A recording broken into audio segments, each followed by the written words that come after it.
Hey everyone, welcome back to the channel. Thanks for tuning in for another episode.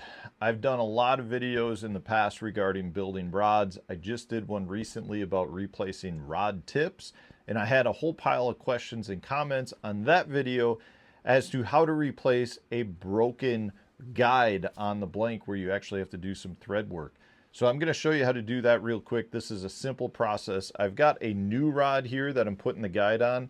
It's the same thing with a used or a broken rod where you have a guide you have to replace. You pull it out, you pull the threads off, and you just start back over from that standpoint. I've done videos showing how to get those old ones out.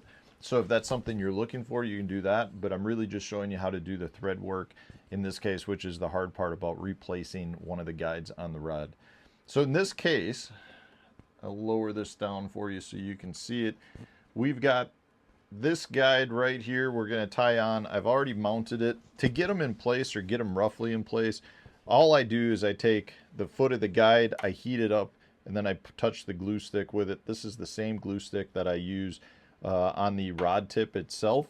So in this case, we've got it already in place. It is not perfectly in place. It's just roughly where I need it to be. I've already marked the spot with the marker. Once we put the threads on, we can reposition the guide to get it in place before we actually epoxy it. But in this case, we've got it on. All we're going to do is take our thread work, and I've chosen this kind of two-tone color, which hopefully you can see.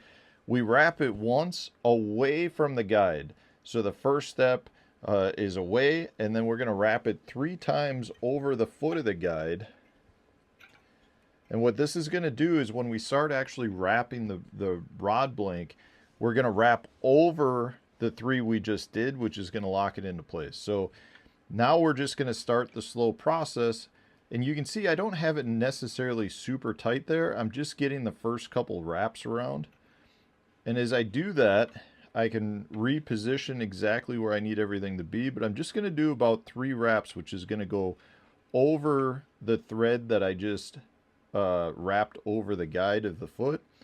And that gets it in place and locks the tag end. So now what I'm going to do is just take my scissors and I'm going to cut that tag end off. It doesn't have to be right on it, but usually I'll be about a 1/16 of an inch over, just like that. And now I'll take my burnishing tool and now go back over the first couple wraps and bump them into place just to make them nice and tight and put them into place. So you can see now I've gone over it. I've got the threads all tightly in position. Now I'll just start the wrapping process, and they should fall pretty much right in place. Sometimes you just got to watch them, make sure they're not stacked. This guy wants to stack as it goes over, and just bump them into place.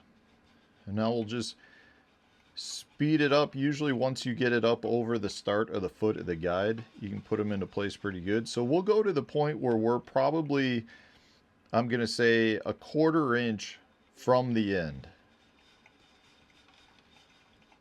Right about there. And now what we need to do is put what we call a pull through.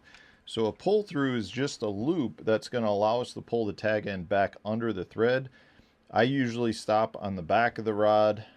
So I'm going to just slide that up over the last thread that we did.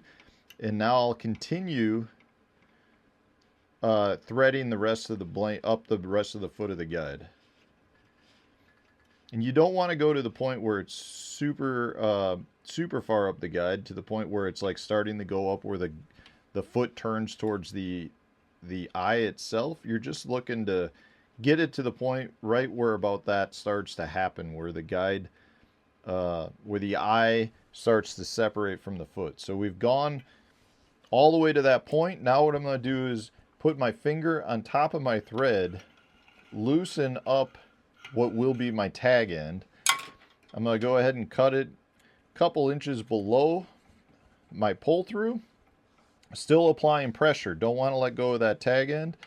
Now at this point, I just take tweezers, go through my pull through, grab my tag end, pull it back through the pull through. So now I can grab that tag end, release my other hand, and now I'll grab the pull through and pull that to the point where it's now got tension, as you can see on that tag end. So now I can cut that tag end right at my pull through.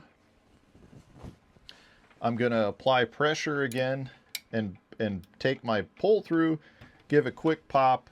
It pops through and it tucks the tag in underneath. Now in this case, I have a little bit of excess sticking through, a little bit more than I'd like. So what I'll do is I'll take my scissors and cut that as short as I can.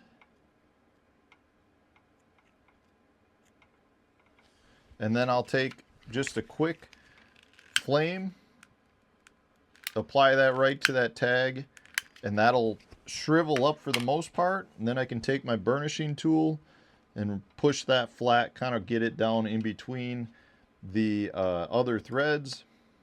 And now I'll just make sure everything, kind of give a little bump to each side, make sure it's nice and tight and even throughout.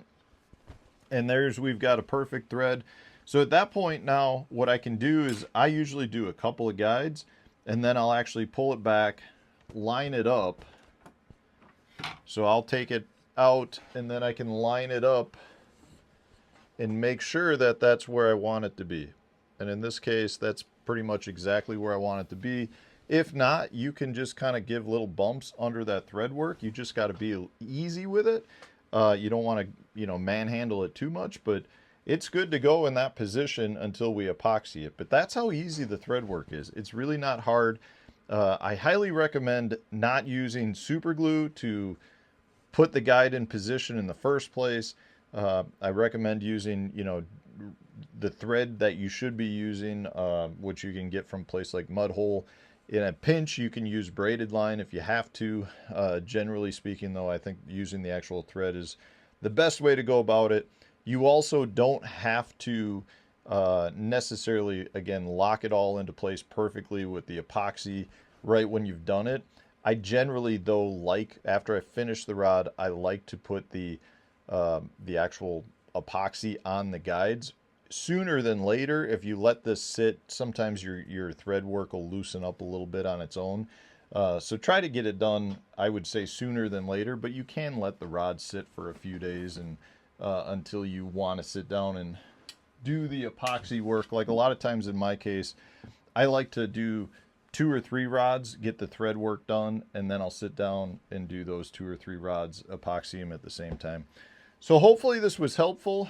Now that you've got videos showing how to do the tips, videos showing you how to do the guides, I've done videos showing you how to do the handles, you can build a rod. It's not hard. Plus, if you do have questions, you can go to places like mudhole.com, get all the answers to the questions, get all the components that you need.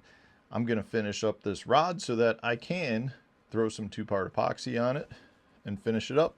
Thanks for watching. I hope this was helpful.